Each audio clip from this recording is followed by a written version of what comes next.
أعوذ بالله من الشيطان الرجيم بسم الله الرحمن الرحيم كنتم خير أمة أخرجت للناس تأمرون بالمعروف وتنهون عن المنكر وتؤمنون بالله رب اشرح لي صدري ويسر لي أمري واحلل عقدة من لساني يفقهوا قولي ربي زدني علما ربي زدني علما اللهم ربي زدني علما سبحانك لا علم لنا إلا ما علمتنا إنك أنت العليم الحكيم. الله يوكا شر يلقونانو شيطان يوكا కీడు నుండి శైతాన్ యొక్క చేష్టల నుండి రక్షణ పొందుట కొరకు అనంత కరుణామయుడు అపార కరుణ ప్రదాత అయిన అల్లాహ్ పేరుతో ప్రారంభిస్తూ ఉన్నాను. ప్రియమైన ధార్మిక సోదరులారా, ధార్మిక సోదరీమణులారా, అల్లాహ్ సుబ్హానహు వ తఆలా మన గురించి ఖురాన్ గ్రంథములో సంబోధిస్తూ అంటూ ఉన్నారు, కుంతుం ఖైర ఉమ్మా, మీరు ఉత్తమమైన సమాజము, ఉఖ్రిజత్ లిన్నాస్, మీరు మానవుల కోసం ఉద్భవింపబడ్డారు. అల్లాహ్ ఏమంటున్నారు, కుంతుం ఖైర ఉమ్మా, మీరు ఉత్తమమైన సమాజము, మీరు శ్రేష్టమైన సమాజము. మీరు ఎందుకు ఉద్భవింపబడ్డారు? ఉఖ్రిజత్ లిన్నాస్, మీరు మానవుల కోసం ఉద్భవింపబడ్డారు.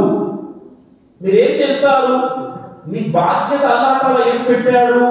తఅమురూన బిల్ మఅరూఫ్ వ తన్హౌన అనిల్ మున్కర్, మీరు ప్రజలను మంచి వైపులకు పిలుస్తారు, చెడు నుండి ఆపుతారు. వ తుమినూన బిల్లాహ్, మీరు అల్లాహ్ను విశ్వసిస్తారు. అల్లాహ్ తఆలా ఈ వాక్యములో ఒక 4 మాటలు మన గురించి సంబోధించి అంటూ ఉన్నారు. వాస్తవానికి ప్రియులారా, ఈ వాక్యం సహబాల కోసం అవతరింపజేయబడినది. ఈ రోజు ముస్లిం సమాజము కూడా సహబాల తరువాత ప్రవక్త ఉమ్మతులో ఉన్నది కాబట్టి మనకు కూడా ఈ ఆజ్ఞ వర్తిస్తుంది. ప్రియులారా, ఆజ్ఞ ఏమిటి? మీరు ఉత్తమమైన సమాజం, మీరు ప్రజల కోసం ఉనికిలోనికి తీసుకురాబడ్డారు, మీరు ప్రజలను మంచి వైపులకు పిలుస్తారు, చెడు నుండి ఆపుతారు, మీరు అల్లాహ్ను విశ్వసిస్తారు. వాస్తవానికి సోదరులారా, ఏదైతే అల్లాహ్ తఆలా ఈ బాధ్యతను మనపై ఉంచాడో, ఈ బాధ్యతను నిర్వర్తించటంలో మనం ఎలా ఉన్నాం? అల్లాహ్ అయితే మనపై బాధ్యత పెట్టాడు.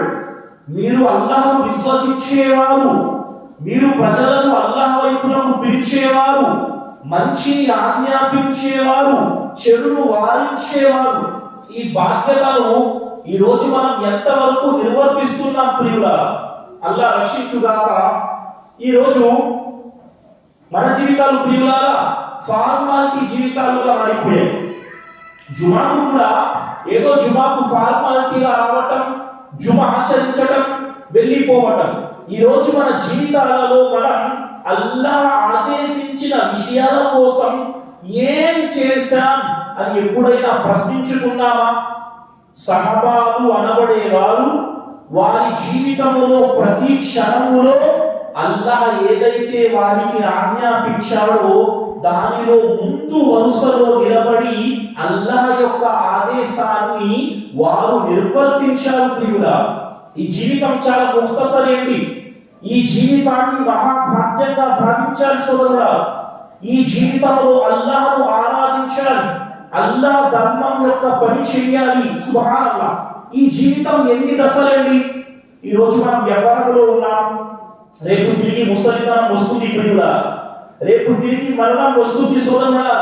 అల్లాహ్ ఎప్పుడైతే యవ్వనం అనే జీవితాన్ని మనకు ప్రసాదించాడో ఈ యవ్వనములో మరింత మనం అల్లాహ్ను ఆరాధించాలి, అల్లాహ్ ధర్మ సేవ చేయాలి సోదరుడా. సుబ్హానల్లాహ్. వాస్తవానికి మనిషి జీవితం ఎన్ని రకాలుగా సాగుతుందండి? సాధారణంగా చెప్పడం జరుగుతుంది, మనిషి జీవితములో వివిధ దశలు ఏంటండి? శైశవము, బాల్యము, యవ్వనము, కౌమారము, నడిప్రాయము, వృద్ధాప్యము సోదరుడా. మనిషి జీవితంలో మనిషి ఎన్ని దశల గుండా జీవితాన్ని గడుపుతాడండి? శైశవం, బాల్యం, యవ్వనం, కౌమారం, నడిప్రాయం, వృద్ధాప్యము సోదరుడా.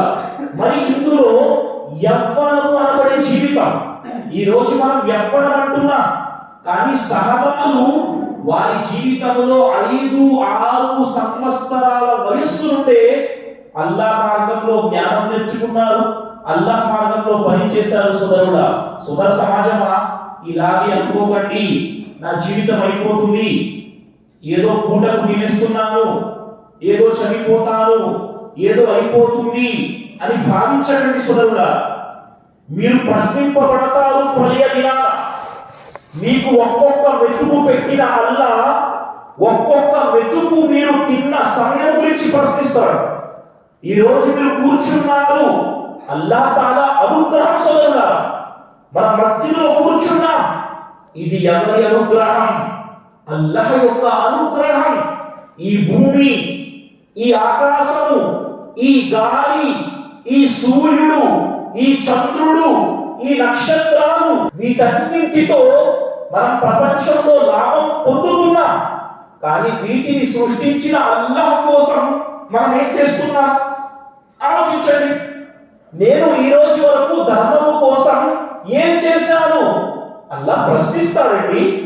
మీ జీవితంలో ఒక్కొక్క ఘడియ కోసం మీరు ప్రశ్నింపబడతారు సోదరుడా.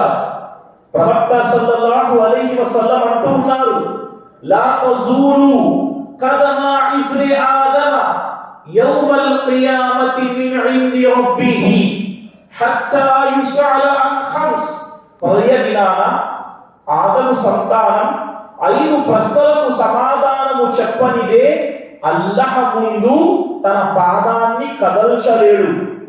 5 ప్రశ్నలకు మనం సమాధానం చెప్పాలి సోదరులారా. ఏదో ఫార్మాలిటీ కాదయ్యా, 5 ప్రశ్నలకు సమాధానం చెప్పాలి. వఅన్ ఉమ్రిహి ఫీమా అఫ్నాహ్ వఅన్ షబాబిహి ఫీమా అబ్లాహ్ వమాలిహి మిన్ ఐన ఇక్తసబ వఫీమా అన్ఫక వఅన్ అమలిహి మాహా అలిమ. 5 ప్రశ్నలకు సమాధానం చెప్పాలి. మొదటి ప్రశ్న సోదరులారా, మీ జీవితాన్ని మీరు ఎలా గడిపారని. రెండవ ప్రశ్న, మీ యవ్వనాన్ని మీరు ఎలా గడిపారని. మూడవ ప్రశ్న, ధనాన్ని ఎలా సంపాదించారని. నాలుగవ ప్రశ్న, ధనాన్ని ఎలా ఖర్చు పెట్టారని. ఐదవ ప్రశ్న, తెలిసిన విషయాలపై ఎంతవరకు ఆచరించారు అని. ఈ 5 ప్రశ్నలకు సమాధానం చెప్పనిదే ప్రళయ దినాన అల్లాహ్ సమక్షములో మన పాదాన్ని మనం కదల్చలేం సోదరులారా. సుబ్హానల్లాహ్. ఈ హదీసులో చూడండి, అల్లాహ్ తాలా జీవితం గురించి ప్రశ్నిస్తానంటున్నాడు, దానిలో ప్రత్యేకించి యవ్వనము కోసం ప్రశ్నిస్తానంటున్నాడు. అల్లాహ్ జీవితం గురించి ప్రశ్నిస్తే సరిపోతుందే, మరి అల్లాహ్ యవ్వనాన్ని గురించి ఎందుకు ప్రశ్నిస్తానంటున్నాడు? యవ్వనము అన్నది ఒక జీవితంలో మహోన్నతమైన స్థానాన్ని కలిగి ఉంటుంది ప్రియులా. ఒక యువకుడు అనబడేవాడు ఈరోజు ప్రపంచంలో అనేక ఉద్యమాలు, అనేక విప్లవాలు ఎవరైతే మనుషులు యవ్వనములో ఉండేవారో వారితోనే బయటకు వచ్చాయి సోదరుడా. రోడ్డు మీద, బజారులో ఒక 20 మంది ముసలివారు, తల వెంట్రుకలు గడ్డం పండిపోయిన ఒక 20 మంది బయట నిల్చొని మాట్లాడుకుంటుంటే చూసేవారు చూస్తారు, దానికంత ప్రాధాన్యత ఇవ్వరు. అరే పండుటాకులు ముసలి వారు మాట్లాడుకుంటున్నారు, మనకేం నష్టం జరగదు. అదే రోడ్డు ఇక్కడ చౌరాస్తా వద్ద ఒక జంక్షన్ వద్ద 20 మంది యువకులు గుమిగూడి ఏదైనా మాట్లాడుకుంటున్నారు. అక్కడి వారికి భయం స్టార్ట్ అవుతుంది. అరే 20 మంది ఏం చేస్తారు, వీళ్ళందరూ యువకులు, ఏదైనా నష్టం జరుగుతుందేమో. సుబ్హానల్లాహ్. దీని ద్వారా ఒక మనిషి తన యవ్వనం యొక్క ఘనతను అర్థము చేసుకోవచ్చు ప్రియులా. అందుకే మనిషి చనిపోయిన తరువాత ప్రళయ దినాన లెక్కల గడియ తీసుకున్న తరువాత కూడా స్వర్గానికి వెళ్ళే మనిషి వయస్సు ఎంత ఉంటుంది? ఒక మనిషి లెక్కల గడియ సమీపించింది, ప్రళయ దినాన అతడు లెక్క కూడా ఇచ్చేశాడు. అతడు స్వర్గవాసి డిక్లేర్ అయిపోయాడు.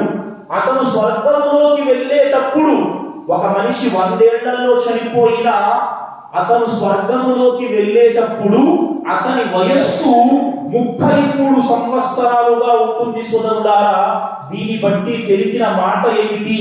స్వర్గములోకి వెళ్ళేటప్పుడు కూడా ఒక మనిషిని అల్లాహ్ యువకునిగా చేసి పంపిస్తాడు సోదరులారా. అందుకే ప్రవక్త వారు అన్నారు, ప్రవక్త వారు ఏమన్నారు? సుబ్హానల్లాహ్, అల్ ముమినుల్ కవియ్యు ఖైరున్ వ అహబ్బు ఇలల్లాహి మినల్ ముమినిర్ రయీఫ్. అల్లాహ్ తాలాకు ఎవరైతే బలవంతుడైన విశ్వాసి అల్లాహ్కు చాలా ఇష్టం బలహీనుడైన విశ్వాసి కంటే. బలవంతుడు ఎప్పుడు కాగలడు మనిషి? కొంతమంది అన్నారు విశ్వాసం యొక్క అర్థము బలమైన విశ్వాసం. కొంతమంది పండితులు అన్నారు యవ్వనములో ఉండే విశ్వాసం, యవ్వనములో చేసే ఆరాధన అల్లాహ్కు చాలా ఇష్టమైనది. సుబ్హానల్లాహ్. యవ్వనములో మీరు గనక ఒక్క సజ్దా చేస్తే అల్లాహ్కు ఎంత ఇష్టం. అందుకే ప్రవక్త వారు చెప్పారు కదా, ఏం చెప్పారు ప్రవక్త వారు? సబఅతున్ యుజిల్లుహుముల్లాహు ఫీ జిల్లిహి యౌమ లా జిల్ల ఇల్లా జిల్లుహు. ప్రళయ దినాన 7 వ్యక్తులకు ఎలాంటి నీడ లేని సమయములో, ప్రళయ దినాన ఎలాంటి నీడ లేని సమయములో 7 వ్యక్తులకు అల్లాహ్ తన నీడలో ఆశ్రయాన్ని కల్పిస్తాడు. ఎలాంటి నీడ ఉండదు ప్రియులారా. అల్లాహ్ నీడలో 7 వ్యక్తులకు అల్లాహ్ ఆశ్రయం కల్పిస్తాడు. అందులో మొదటి వ్యక్తి ఎవరండి? షాబున్ నషా ఫీ ఇబాదతిల్లాహ్. ఆ యువకుడు, ఏ యువకుడైతే తన యవ్వనములో అల్లాహ్ ఆరాధన చేశాడో, తన యవ్వనాన్ని అల్లాహ్ యొక్క ఇబాదత్లో గడిపాడు. ఈ రోజు మేము యువకులు కాదండి గురుగారు, మాట వస్తే యువకులం, ఇక్కడికి వస్తే మేము ముసలివారం. సుబ్హానల్లాహ్. రాసేవారు రాస్తున్నారు 20 ఏళ్ల నుండి ఈ రోజుల్లో 60 ఏళ్ల వరకు యువకులే. గురుగారు 30 ఏళ్ల కోసం 40 ఏళ్ల కోసం చెప్తున్నారేమో, లేదు 60 ఏళ్ల వరకు అందరూ. ఎవరు చెప్పుకుంటున్నాడు నేను ముసలివాడిని అని? 50 ఏళ్ళు వచ్చినా 60 ఏళ్ళు వచ్చినా నేను యువకుడే గురుగారు. మరి యువకుడి వల్ల ఆరాధన చేయండి. ఈ రోజు మన ఆరాధన ఉంది, యువకులు కూడా ముసలివారు అయిపోయారు. సుబ్హానల్లాహ్. అల్లాహ్ రక్షించుగాక. ఏ విధంగా యవ్వనంలో ఇబాదత్తు అల్లాహ్ ఘనతను ప్రసాదించాడు. ఈ రోజు మన ఇబాదత్ ఎక్కడుంది ప్రియులా? వేరే హదీసులో కూడా ప్రవక్త వారు అన్నారు, ఇగ్తనిం ఖమ్సన్ కబల ఖమ్సన్. 5 విషయాలకు ముందే 5 విషయాలను మహాభాగ్యంగా భావించండి. 5 విషయాలకు ముందే 5 విషయాలను మహాభాగ్యంగా భావించండి. అందులో ఒక మాట ఏమిటండి? హయాతక కబల మౌతిక్. నీకు మరణం రాకముందే నీ జీవితాన్ని మహాభాగ్యంగా భావించండి. మరణం వచ్చిందా ఆచరణ చేయడానికి అవకాశం ఉండదు ప్రియులారా. ప్రపంచంలో అల్లాహ్ 60 ఏళ్ల జీవితాన్ని ప్రసాదించాడు. 60 ఏళ్ల జీవితంలో ఆరాధన చేయలేదు. ఫార్మాలిటీగా వచ్చి మస్జిద్కు కూర్చున్నావు, ఫార్మాలిటీగా ఇంటికి వెళ్ళిపోయావు, తిరిగి జుమ్మాకు ఫార్మాలిటీగా వచ్చి కూర్చున్నావు. ఇది ఇస్లాం అయ్యా? జుమ్మా రోజు ప్రతి జుమా చెప్పేవాడు చెప్పాడు, షిర్క్ చేయవద్దు, బిదత్ చేయవద్దు, నమాజుకు రా. సుబ్హానల్లాహ్. ఏ మాట వినలేదు. జుమాకి వచ్చి కూర్చున్నా, నాకు బాధ అనిపిస్తుంది, ఏం చేస్తున్నామో తెలియదు, జీవితం ముందుకు వెళ్ళిపోతుంది. చనిపోయిన తరువాత, ప్రళయ దినం వచ్చిన తరువాత అల్లాహ్ను ప్రపంచంలో పంపించు, రోజు 5 పూటల నమాజు చేసేస్తాను అని అంటే అల్లాహ్ పంపిస్తాడా? ఎవరైతే కేవలం జుమాకు నమాజు చేస్తున్నారో వినే ప్రయత్నం చేయండి సోదరులారా. జుమాకు ఒక్క రోజు నమాజ్ విధి కాదు, రోజు 5 పూటల నమాజ్ విధి. రోజు 5 పూటల నమాజ్ అల్లాహ్ చెయ్యమన్నారు, నమాజ్ చేస్తున్నామా? ప్రళయ దినాన అల్లాహ్తో అంటాడు, వలౌ తరా ఇదిల్ ముజ్రిమూన నాకిసు రూసిహిం ఇంద రబ్బిహిం రబ్బనా అబ్సర్నా వసమిఅనా ఫర్జిఅనా నఅమల్ సాలిహన్ ఇన్నా ముకినున్. ప్రళయ దినాన చెప్పడం జరుగుతుంది, అల్లాహ్ తిరిగి ప్రపంచంలోకి పంపించేయి, మేము మంచి పనులు చేసుకొని వచ్చేస్తాం అని అంటే అల్లాహ్ పంపించడు ప్రియులారా. కాబట్టి మరణము రాకముందే జీవితంలో ఒక్కొక్క క్షణాన్ని మహాభాగ్యంగా భావించాలి. మనము చేస్తున్న ఈ నమాజ్ మన జీవితంలో చివరి నమాజు కావచ్చు. తిరిగి అసర్ నమాజు కోసం మనం లెగలేకపోవచ్చు. అసర్ నమాజ్ వచ్చేటప్పటికి మన దేహం మృతదేహం అయిపోవచ్చు ప్రియులారా. అయినా ఇంకా మనం కలల్లో ఉన్నాం, కలను కంటున్నాం, రేపు చేద్దాంలే, ఎల్లుండు చేద్దాంలే, అవతల నాడు చేద్దాంలే. అయ్యా, జుమా నమాజు చేసిన మనం అసర్ నమాజు చెయ్యగలమా? లేక అసర్ నమాజులో మన జనాజా నమాజు చేయించబడుతుందా? మనకు తెలియదు ప్రియులారా. మరి మనం ఎలా ఉన్నాం? ప్రవక్త వారు అంటూ ఉన్నారు, అయ్యా మరణము రాకముందే జీవితాన్ని మహాభాగ్యంగా భావించండి. ఆ తరువాత ప్రవక్త వారు అంటున్నారు, వసహతికా కబల సఫమిక్, అనారోగ్యము రాకముందే ఆరోగ్యాన్ని మహాభాగ్యంగా భావించండి. వఫరాగక కబల షుగ్లి, పనులలో నిమగ్నము కాకముందే తీరిక సమయాన్ని మహాభాగ్యంగా భావించండి. ప్రవక్త వారు అంటున్నారు, వదినాక కబల ఫక్రి, అయ్యా పేదరికము రాకముందే ధనవంతపు స్థితిని మహాభాగ్యంగా భావించండి. ప్రవక్త వారు అంటున్నారు, వశబాబక కబల హరమిక్, ముసలితనము రాకముందే యవ్వనాన్ని మహాభాగ్యంగా భావించండి. ఈ రోజు మనం యవ్వనంలో ఏం చేస్తున్నాం? మాషాఅల్లాహ్, చక్కగా విశ్రాంతి తీసుకొని యవ్వనాన్ని ఏం చేస్తున్నాం? యవ్వనములో ఫోన్లలో జీవితాన్ని గడుపుతున్నాం. సిగరెట్ కాల్చేవాడు సిగరెట్ లో జీవితం గడుపుతున్నాడు. సినిమాల పిచ్చి వెంట తిరిగేవాడు పిచ్చివాడి వలె సినిమా హీరోల వెంట తిరుగుతున్నాడు. ఫోన్లలో చాటింగులు, ఫోన్లలో మెసేజ్లు, బర్త్డే విషెస్లు, డ్రగ్స్ వగైరా. సుబ్హానల్లాహ్, మన యవ్వనం ఇలా అవుతుంది ప్రియులారా. అల్లాహు అక్బర్. సోదరుడా, రేపు మన యవ్వనం గురించి అల్లాహ్కు సమాధానం చెప్పాల్సి ఉంటుంది. మన జీవితం కోసం అల్లాహ్ అడుగుతాడయ్యా, నేనేం చేశాను? అరే, ఈ రోజు మనం కుంతుం ఖైర ఉమ్మా, అల్లాహ్ తాలా మన కోసం అన్నాడు, మీరు ఉత్తమమైన సమాజం. అల్లాహ్ అన్నాడు, మీరు ఉత్తమమైన సమాజం. మనం ఉత్తమ సమాజంగా ఉన్నామా సోదరులారా? అల్లాహు అక్బర్. సహబాలు ఏ విధమైన ఉత్తమ సమాజంగా ఉండేవారు? ఈ రోజు మనం ఉత్తమ సమాజం అని చెప్పుకోవటానికి మనకు అర్హత ఉందా?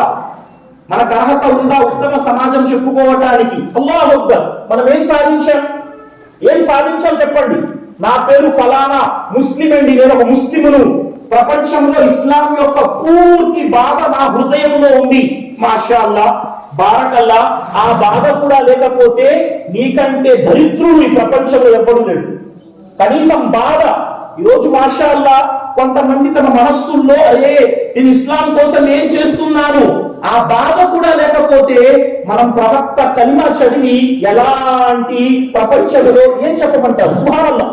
సహబాలు కుంతుం ఖైర ఉమ్మా అని అల్లాహ్ ఏదైతే చెప్పాడో దానికి అనుగుణంగా జీవితం గడిపారు ప్రియులారా. బదర్ యుద్ధం జరుగుతోంది. ఒక సహాబీ వచ్చారు. ప్రవక్త వారితో చెప్పారు, ప్రవక్త ఈ బదర్ పోరాటంలో నేను పాల్గొంటాను ప్రవక్త. ఆ సహాబీ యొక్క వయస్సు 17 నుండి 16 సంవత్సరాల వయస్సు. అతని పేరు ఉమైర్ బిన్ అబీ వక్కాస్ రలియల్లాహు తఆలా అన్హు. ప్రవక్తతో అన్నారు, ప్రవక్త ఈ బదర్ పోరాటంలో నేను పాల్గొంటాను. ప్రవక్త అన్నారు, నీ వయస్సు చాలా చిన్నదయ్యా, నిన్ను ఈ పోరాటంలో పాల్గొనటానికి నేను పర్మిషన్ ఇవ్వను. ఆ సహాబీ ప్రవక్త ముందు ఏడ్చాడు. ఆఖరికి ప్రవక్త సహాబీకి బదర్ పోరాటంలో పాల్గొనే అవకాశం ఇచ్చారు. Hazrat Umair bin Abi Waqqas తన జీవితంలో 16 ఏళ్ల వయస్సులో బదర్ పోరాటంలో పాల్గొన్నారు. అతను షహీద్ అయిపోయాడు అల్లాహ్ తాలా మార్గంలో 16 ఏళ్ల వయస్సులో. ప్రియులారా, నేను నా జీవితంలో ఇస్లాం కోసం ఏం చేశాను? ఈ రోజు నిన్ను ఎవరు యుద్ధము చేయమని చెప్పటం లేదు. ఈ రోజుకి ఇస్లాం బద్నాం అయిపోతుంది, అల్లాహ్ రక్షించుగాక. నువ్వు యుద్ధాలు చేయటం ఇస్లాంలో ఈ రోజు ఈ సమాజంలో యుద్ధాలు లేవు ప్రియులారా. ఈ చంపుకోటాలు నరుకోటాలు అల్లాహ్ రక్షించుగాక. ఎవడు ఎక్కడ ఏం బాంబు వేసినా ఏ ముస్లిం పేరు వస్తుంది. ఇస్లాం ధర్మానికి ఉగ్రవాదానికి సంబంధం లేదు. మీ మరో మస్తిష్కాల్లో ఫిట్ చేసే ప్రయత్నం చేయండి ప్రియులారా. సహబాలు ఏం చేశారు? ఈ రోజు నేనేం చేస్తున్నాను? అల్లాహ్ అక్బర్. ప్రియులారా, ఆలోచించండి. హజరతే ముసాబ్ బిన్ ఉమైర్ రలియల్లాహు తఆలా అన్హు సోదరులారా, అతగాడు యువకుడే. 27 సంవత్సరాలు అతని వయస్సు ప్రియులారా. 27 సంవత్సరాల ముసాబ్ బిన్ ఉమైర్ రలియల్లాహు తఆలా అన్హు. ఈ రోజు మన యువకులు ఏ స్టైల్ చేస్తారు? మన యువకుల స్టైల్ అతగాడి స్టైల్ ముందు పనికిరాదు. సుబ్హానల్లాహ్, అతగాడు ధర్మసమ్మతమైన స్టైల్. ఈ రోజుకు 1400 ఏళ్ల క్రితం హజరతే ముసాబ్ బిన్ ఉమైర్ ధరించిన బట్టల విలువ 1,19,000 రూపాయలు. ఈ రోజుకు 1400 ఏళ్ల క్రితం హజరతే ముసాబ్ బిన్ ఉమైర్ ధరించిన బట్టల విలువ 1,19,000 రూపాయలు. 200 దిర్హములకు సమానం ప్రియులారా. 595 గ్రాముల వెండికి సమానమైన బట్ట ధరించేవాడాయన. అతగాడు వీధి చివర నించుంటే ఇక్కడ నించునేవాడు చెప్పేవాడు, అరే వీధి చివరన ముసాబ్ నించున్నాడు. అతడు పూసి అత్తరు పరిమళం అలాంటిది ప్రియులారా. వీధి చివర నించుంటే ఇక్కడ నించునేవాడు చెప్పేవాడు, ముసాబ్ వస్తున్నాడు. అదే ముసాబ్ రలియల్లాహు తఆలా అన్హు ప్రవక్త వారి కంటే ముందు మక్కా నుండి మదీనా పట్టణానికి వలస వచ్చారు. మదీనా ప్రజలకు ఇస్లాం బోధించారు. ప్రవక్త రావటానికి ముందే మదీనాలో ముస్లింలను తయారు చేశారు. ఆ తరువాత ప్రవక్త మక్కా నుండి మదీనాకు వలస వచ్చారు. ఇదే ముసాబ్ బిన్ ఉమైర్ రలియల్లాహు తఆలా అన్హు హిజ్రీ 3వ సంవత్సరంలో జరిగిన ఉహుద్ పోరాటంలో అతడు అల్లాహ్ మార్గంలో తన ప్రాణాన్ని పెట్టాడు ప్రియులారా. అమరత్వాన్ని పొందాడు. ఎప్పుడైతే అతని సమాధిలో అతని దేహము కప్పటానికి, అతని దేహం హననము చేయటానికి అతని దేహంపై బట్ట వేస్తే, తల కప్పితే, మీరు చెప్పే మాట ఏంటంటే సహాబాలు ప్రాణాలు పెట్టేవారు. మనం జుమా రోజు అర్ధగంట ముందు మస్జిద్కు రాలేం. మనం హక్కు కలిగి ఉన్నామా ముస్లింలు రావడానికి? క్షమించాలి, మన వద్ద ఏదైనా హక్కు ఉందా? 0.0% హక్కు ఉందా? నేను ముస్లిం, అయామే ముస్లిం పేపర్ మీద రాయడానికి హక్కు లేదు మనకి.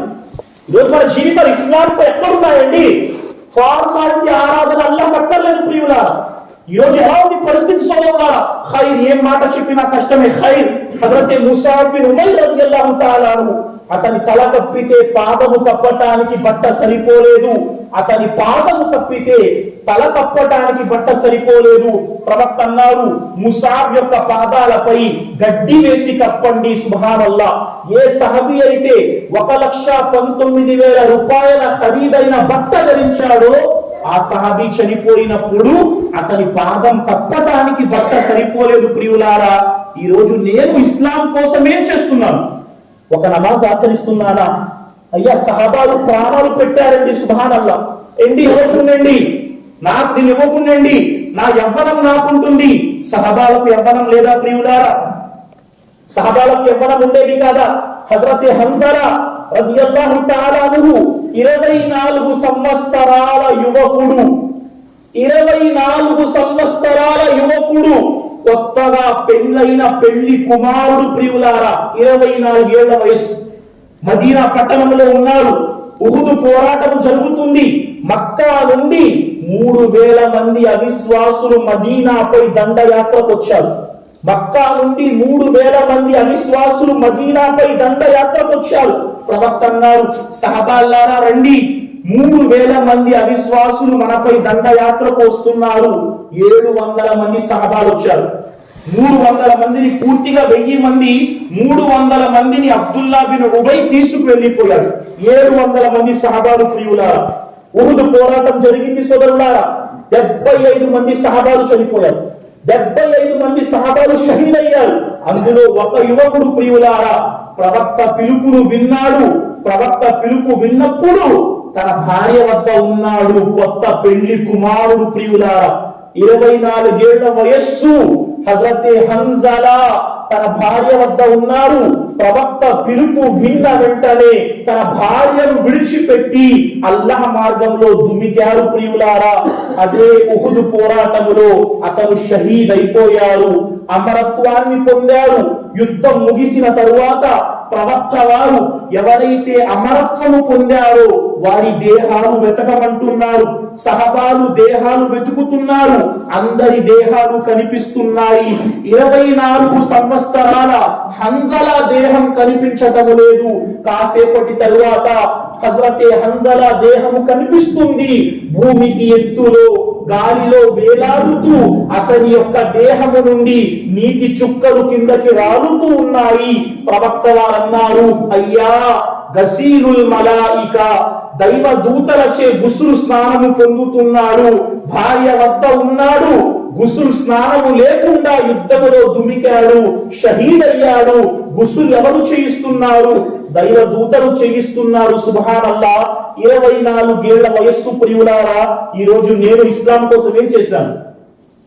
పేరు చెప్పుకోవటానిక సయ్యద్, షేక్, పఠాన్, ఖాన్, ముహమ్మద్ పేరు చెప్పుకోవటానిక ప్రియులారా? ఇస్లాం కోసం నేను ఏం చేశాను ఒక్కసారి ఆలోచించండి ప్రియులారా. ఇలాగే స్వర్గం లభిస్తుందా? అల్లాహ్ అక్బర్ ప్రియులారా. మనం ఏదో అనుకుంటున్నాం టైం పాస్. ఈ జీవితం ఈ ఇస్లాం మన వద్దకు తేలిగ్గా రాలేదు ప్రియులారా. సహబాలు తమ తలను వంచారు సోదరులారా. తమ తలను అల్లాహ్ మాట ముందు వంచటం వలన ఈ రోజు ఇస్లాం మన వద్దకు వచ్చింది ప్రియులారా. ఒక్కొక్క సహాబీ జీవితం ఏ విధమైన ఖుర్బానీలు, ఏ విధమైన త్యాగాలు సహబాలు చేశారు ప్రియులారా. సలఫు సాలిహీన్ చేయలేదు. ఈ రోజు మనమేం చేస్తాం? మనమేం నేర్చుకున్నాం? ఇమాం షాఫీ తెలుసా, విన్నారా? ఇమాం షాఫీ రహిమహుల్లా 7 సంవత్సరాల వయస్సులో పూర్తి ఖురాన్ గ్రంథం యొక్క హాఫిజ్ అయిపోయారు. ఈ రోజు మనకు 7 ఏళ్ల వయస్సులో అలిఫ్ బా తా చదవడం రాదు. ఇమాం షాఫీ రహిమహుల్లా 7 ఏళ్ల వయస్సులో ఖురాన్ యొక్క హాఫిజ్ అయ్యారు. 10 ఏళ్ల వయస్సులో మువత్తా ఇమాం మాలిక్ గ్రంథాన్ని కంఠస్థం చేశారు. 15 ఏళ్ల వయస్సులో ఇమాం షాఫీ రహిమహుల్లా అఫీషియల్ గా ముఫ్తీగా మారిపోయారు. అఫీషియల్ ముఫ్తీగా మారినప్పుడు ఇమాం షాఫీ యొక్క వయసు ఎంత? 15 ఏళ్ళు ప్రియులారా. ఈ రోజు మన 15 ఏళ్ల యువకుడు ఎలా ఉన్నాడు? ఫోన్ లో సింబల్స్ పంపించుకున్నాడు. సుబ్హానల్లాహ్. అల్లాహ్ మనకు హిదాయత్ ప్రసాదించుగాక. ఈ రోజు మన 15 ఏళ్ల కుర్రవాడు ఎలా ఉన్నాడు ప్రియులారా? ఇమాం షాఫీ 15 ఏళ్ల వయస్సులో ముఫ్తీగా మారిపోయారు. నాకు 15 ఏళ్ల వయస్సులో ఫోన్ లో ఫ్లవర్స్ పంపించుకొని, ఆ స్టిక్కర్లు పంపించుకొని, స్టేటస్ పంపించుకొని తన ముఖం తాను చూసుకుంటూ మురిసిపోవటానికి మనకు సమయం లేదు ప్రియులారా. 15 ఏళ్లలో వారు ముఫ్తీలుగా మారిపోయారు. 15 ఏళ్లలో వారు ప్రాణాలు పెట్టేశారు. మన సోదరి మనకు సుబ్హానల్లాహ్. అమ్మ వినండి, ప్రవక్త చనిపోయినప్పుడు అమ్మ ఆయిషా వయస్సు ఎంత? ప్రవక్త చనిపోయినప్పుడు అమ్మ ఆయిషా వయస్సు 18 సంవత్సరాలు. 18 ఏళ్ల వయస్సులో అమ్మ ఆయిషా వితంతువురాలు, విధవైపోయింది ప్రియులారా. అల్లాహు అక్బర్. 18 ఏళ్ల వయస్సు. తిరిగి అమ్మ నికా చేసుకోలేదు. 18 ఏళ్ల వయస్సులో ప్రవక్త చనిపోయారు. అమ్మ ఆయిషా వయస్సు 18 ఏళ్ళు. అప్పటికే అమ్మ ఆయిషా 2210 హదీసులు ఉల్లేఖించిన గొప్ప సహాబియా ప్రియులారా. 18 ఏళ్ల వయస్సులో అమ్మ ఆయిషా ఉల్లేఖించిన హదీసుల సంఖ్య ఎంత ప్రియులారా? 2210. ఈ రోజు మన సోదరీమణుల సమాజం ఎలా ఉంది ప్రియులారా? ఆలోచించే ప్రయత్నం చేయండి. హసన్ రదియల్లాహు తాలా అన్హు ప్రవక్త వారి యొక్క మనవడు. హజరతే హసన్ రదియల్లాహు తాలా అన్హు ప్రవక్త చనిపోయినప్పటికీ హజరతే హసన్ వయస్సు ఎంత? ప్రవక్త చనిపోయినప్పుడు హజరతే హసన్ రదియల్లాహు తఆలా అన్హు వయస్సు ప్రియులారా 8 ఏళ్ళు.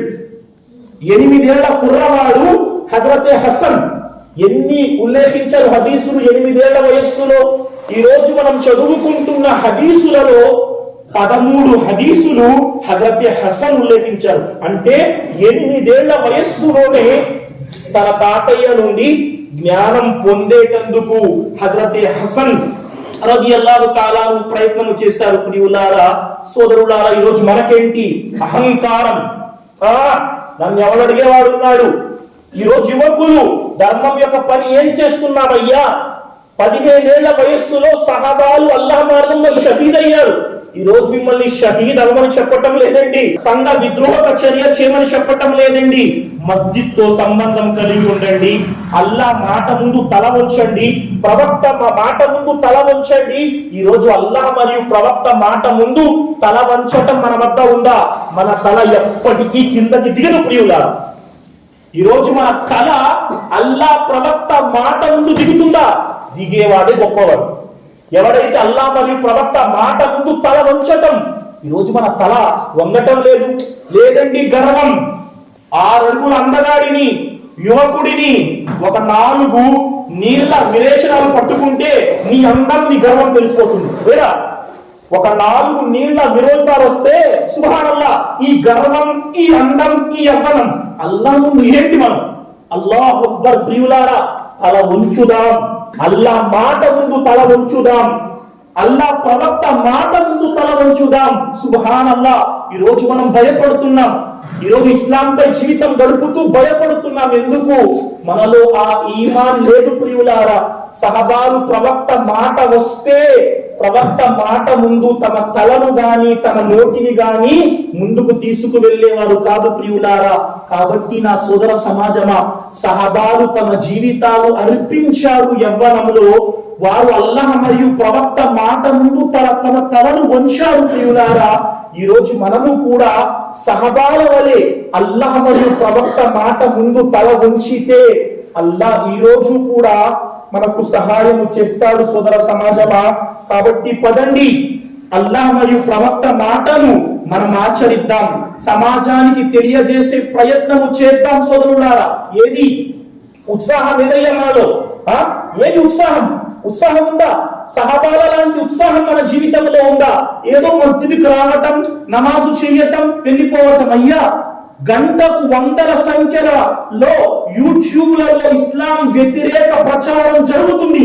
ఏ రోజైనా అనుకున్నావే ఏంటి? ఎక్కడ చూస్తా ఇంతకు ముందు ఇస్లామోఫోబియా కాస్త తక్కువగా ఉండేది. ఇప్పుడు ఇస్లామోఫోబియా పరిస్థితి ఎంతవరకు వచ్చిందంటే నీ ముందు చెబుతాడు వాడు ఉగ్రవాది, తీవ్రవాది. సుబ్హానల్లాహ్. అయ్యా, ఏది ఇస్లాం సంబంధించి ఏదైనా ఒక్క మాట దావత్ పని చేసి వేరే వారికి చెబుదామన్న భావన ఉందా? ముందు జ్ఞానము నేర్చుకునే ఆకాంక్ష మనలో ఉందా? ఒక మాట చెప్పాలా? హజరతే ముసాబ్ బిన్ ఉమైర్ చనిపోయినప్పటికీ 27 సంవత్సరాలంటే అతను మదీనాకు వచ్చినప్పుడు అతని వయస్సు 23 సంవత్సరాలు. 23 సంవత్సరాల వయస్సులో హజరతే ముసాబ్ బిన్ ఉమైర్ వారు పూర్తి మదీనా పట్టణాన్ని ఇస్లాం వైపునకు తీసుకొచ్చారు. సుబ్హానల్లాహ్. ఆయన వయసు అంతా 23 సంవత్సరాలు. ఈరోజు నేనేం చేస్తున్నాను? ధర్మం కోసం తల ఉంచుతున్నానా? చివరి మాటలు ప్రియులారా, ఈ రోజు మనం అల్లాహ్ మరియు ప్రవక్త మాట ముందు తల వంచితే ఈ రోజు కూడా అల్లాహ్ తాలా దైవ దూతల్ని పంపించి మనకు సహాయం చేస్తాడు ప్రియులారా. కానీ ఆ ఉత్సాహం మనకు లేదు. మన ప్రేమ ఎప్పుడు అల్లాహ్పై, ప్రవక్తపై. ఇల్లు, ఇంటి కార్యం అంటారు కదా, స్వామి కార్యం, షాపు కార్యం, పిల్లల కార్యం అన్ని అయిపోయిన తర్వాత చివరి ప్రేమ అల్లాహ్పై, ప్రవక్తపై. ఈ ప్రేమ కావాలి అల్లాహ్కు, ప్రవక్తకు. మన ప్రేమ అల్లాహ్కు, ప్రవక్తకు ఎలాగండి? ఇంటి పనులు అయిపోవాలండి, షాప్ పనులు అయిపోవాలండి, డబ్బంతా నిండిపోవాలండి, నా డబ్బులు నాకు వచ్చేయాలండి. ఆ తర్వాత టైం మిగిలితే అల్లాహ్ ముందు సజ్జదా చేస్తామండి. ఆ టైం కూడా లేకపోతే ఏదో సాకు చెప్పేసి జుమ్మా కూడా ఎగ్గొట్టేద్దామండి. ఇది మనం అవునా కాదు చెప్పండి? ఆలోచించండి ప్రియులారా. సహాబాలు చేశారా? సఅద్ బిన్ అబీ వక్కాస్ రలియల్లాహు తఆలా అంటారు, మేము ప్రవక్త మార్గంలో అల్లాహ్ పని కోసం దావత్ చేయడానికి వెళ్ళాం. ఆ దావత్ మార్గములో మాకు తినటానికి ఆహారము కూడా లేదు. మేము ఆ ప్రయాణములో పూర్తిగా ఆహారము లేని కారణంగా చెట్ల ఆకులు తిని మా జీవితాన్ని గడిపాం. సహబాలు చెట్ల ఆకులు తినే మేకలు ఎలాంటి మలాన్ని విసర్జిస్తాయో సహబాలు అలాంటి మలాన్ని విసర్జించారు ప్రియులారా. అప్పుడు మన వద్దకు వచ్చింది ఇస్లాం ధర్మం. ఈ రోజు మనం మన జీవితాలలో చెట్ల ఆకులు కాదు కదా, జుమా రోజు 1:15 కూడా మస్జిద్కు వచ్చే భాగ్యం మనకు లేదు. అంటాం నేను ముస్లిం నుండి ప్రవక్తకు ఎవరైనా చెప్తే ఐ లవ్ ముహమ్మద్, ఎవరికి కావాలి ఐ లవ్ ముహమ్మద్? జుమా రోజు అజానుకు ముందు రానివాడు ఐ లవ్ ముహమ్మద్ చెప్పటానికి అర్హుడు కాదు ప్రియులారా. అల్లాహ్ అక్బర్. వంచుతున్నామా తల ప్రియులారా? ఏది ఎన్ని మాటలు విన్నాం, జుమా మింబర్ మీద వింటున్నాం. మద్యం హరాం ఆపాడా? సిగరెట్ హరాం ఎవరైనా ఆపాడా? వడ్డీ హరాం తినడం ఆపారా? అల్లాహ్ అక్బర్. I love Muhammad. ఎందుకు ఐ లవ్ ముహమ్మద్? ప్రవక్త వారి మాట ముందు తల వంచని ఐ లవ్ ముహమ్మద్ పలికిరాడు సోదరులారా. అల్లాహ్ అక్బర్. ప్రవక్త జుమా రోజు వచ్చి మింబర్ ఎక్కారు. లమ్మస్తవా రసూలుల్లాహి సల్లల్లాహు అలైహి వసల్లం అల్ మింబర్ యౌముల్ జుమా. ప్రవక్త జుమా దినాన మింబర్ ఎక్కారు, కూర్చున్నారు. ఒక సహాబీ నించున్నాడు. నించున్న సహాబీకి ప్రవక్త చెప్పారు ఇజ్లిస్, కూర్చోవయ్యా. ఈ మాటను ఒక సహాబీ వింటున్నారు. అబ్దుల్లా బిన్ మస్ఊద్ మస్జిద్ యొక్క గేటు వద్ద ప్రవక్త చెప్పింది అబ్దుల్లా బిన్ మస్ఊద్కు కాదు కూర్చోమని, వేరే వ్యక్తికి. అబ్దుల్లా బిన్ మస్ఊద్ అక్కడే కింద కూర్చుండిపోయారు. ప్రవక్త ఎవరికి చెప్పారు అనవసరం. నా ప్రవక్త నోటి వెంట మాట వచ్చింది, నేను కూర్చుండిపోవాల్సిందే. ప్రవక్త అన్నారు తఆల యా అబ్దుల్లా, అబ్దుల్లా నిన్ను కూర్చోమని చెప్పలేదు, నువ్వు మస్జిద్ లోనికి రా. ఇదండి ప్రవక్త మాట ముందు తల వంచడం ప్రియులారా. ప్రవక్త జమాత్తో నమాజు చేయిస్తున్నారు. అవసరం కొద్దీ చెప్పులతో నమాజు చేయటం ధర్మసమ్మతం. నమాజు మధ్యలో ప్రవక్త తన చెప్పులు తీసేసి ఎడమ వైపున పెట్టేశారు. వెనుక నమాజు చేస్తున్న సహబాలందరూ తమ చెప్పులు తీసేసి ఎడమ వైపున పెట్టేశారు. నమాజు ముగిసింది. ప్రవక్త సహబాలతో ప్రశ్నించారు, అయ్యా మీరంతా ఎందుకు చెప్పులు తీసేశారు? ప్రవక్త, మిమ్మల్ని చెప్పులు తీసేయటం చూసిన తరువాత కూడా మిమ్మల్ని అనుసరించకుండా మేము ఎలా ఉండగలం ప్రవక్త? మేము కూడా చెప్పులు తీసేశాం. ప్రవక్త అన్నారు, నా చెప్పులకు మరిన బంతి ఉందయ్యా, జిబ్రీలు దూత వచ్చి చెబితే నాకు తెలిసిందని ప్రవక్త వారు చెప్పారు. ఈ రోజు ప్రవక్త మాట ముందు తల వంచటం మనలో ఉందా ప్రియులారా? అల్లాహ్ అక్బర్. పదండి నా సోదర సమాజమా, ఈ రోజు మనం ప్రవక్త ముందు తల వంచాలి ప్రియులారా. ఎప్పుడు వంచగలం? ఈ రోజు మనం ప్రవక్త మాట, ప్రవక్త యొక్క ఆజ్ఞ ముందు తల వంచాలి అంటే సుబ్హానల్లాహ్, ప్రవక్త ప్రేమ మనలో రావాలి. మన హృదయంలో ప్రవక్త పట్ల ప్రేమ వస్తేనే మనం ప్రవక్త ముందు తల వంచగలం ప్రియులారా. సహబాలకు అలాంటి ప్రేమ ఉండేది. వారు తమ యవ్వనములో కూడా అల్లాహ్ ముందు తన తలను వంచేవారు. కాబట్టి ప్రత్యేకించి నా యువతకు నేను చెబుతున్న మాట, ఈ యవ్వనములో అల్లాహ్కు దగ్గర అవ్వండి, ఖురాన్కు దగ్గర అవ్వండి, హదీసుకు దగ్గర అవ్వండి, మస్జిద్కు దగ్గర అవ్వండి, పాపపు కార్యానికి దూరం అవ్వండి. ఎవరికెట్టి ప్రళయ దినాన అల్లాహ్ యొక్క నీడలో సహాయం లభిస్తుంది? ఆ యువకుడు ఎప్పుడైతే దాతుహు ఇమ్రాతున్ జాతు మన్సిబిన్ వ జమాలిన్, ఎప్పుడైతే ఒక అందమైన స్త్రీ, గొప్ప వంశానికి చెందిన స్త్రీ ఆ అబ్బాయికి, ఆ యువకునికి వ్యభిచారం చేయటానికి పిలిస్తే ఆ అబ్బాయి అంటాడు, ఇన్ని అఖాఫుల్లాహ్, నేను అల్లాహ్కు భయపడుతున్నాను, నేను ఎలాంటి తప్పుడు పని చెయ్యను. ఇలాంటి వ్యక్తిత్వం మన జీవితంలోకి రావాలి. పాపము నుండి దూరం అవ్వండి ప్రియులారా. చివరి మాట సోదరులారా, ఇప్పటికీ యువకులు సినిమాలు, సినిమా స్టార్ల వెంట పరిగెడుతున్నారు. అల్లాహ్ సాక్షిగా చెబుతున్నాను ప్రియులారా, ఈ సినిమా స్టార్లు మీరు ఎవరి ఫ్యానుగా ఉన్నాడో వాడు మిమ్మల్ని నరకానికి తీసుకువెళ్తాడు ప్రియులారా. ఖురాన్ చెబుతుంది సోదరులారా, వమినన్ నాసి మన్ యష్తరి లహవల్ హదీసి లియుదిల్ల అన్ సబీలిల్లాహ్, మీలో కొంతమంది వ్యర్థమైన మాటలను కొనేవారు ఉన్నారు. ఆ వ్యర్థమైన మాటలు, ఈ సినిమాలు, ఈ సినిమా స్టార్లు మిమ్మల్ని హిదాయత్ నుండి పక్కకి తీసేస్తారు. అల్హమ్దులిల్లా, వినేవాడు వింటాడు, విన్నవాడు ఏం చేస్తాడు? నువ్వు చెప్పుకోవయ్యా, నా చెవిలో చెవుడు ఉంది. వఇదా తుతులా అలైహిం ఆయాతునా వల్లా ముస్తక్బిరన్ కఅల్లం కఅన్న యస్మఅహా ఫీ ఉజునైహి వక్రా.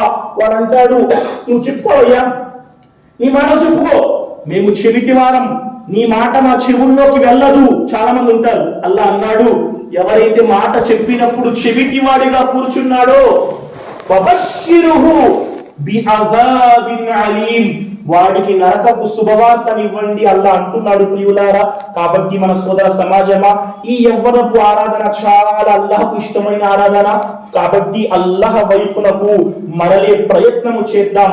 నేను ఇస్లాం కోసం ఏం చేశాను, సుబ్హానల్లా, ఆలోచించే ప్రయత్నం చేద్దాం. అప్పుడు ఇన్షాల్లా తాలా అల్లాహ్ మనకు రుజుమార్గాన్ని ప్రసాదిస్తాడు. అల్లాహ్ మనందరికీ అల్లాహ్ ధర్మ సేవ చేసే భాగ్యాన్ని ప్రసాదించుగాక. ఆమీన్ యా రబ్బల్ ఆలమీన్.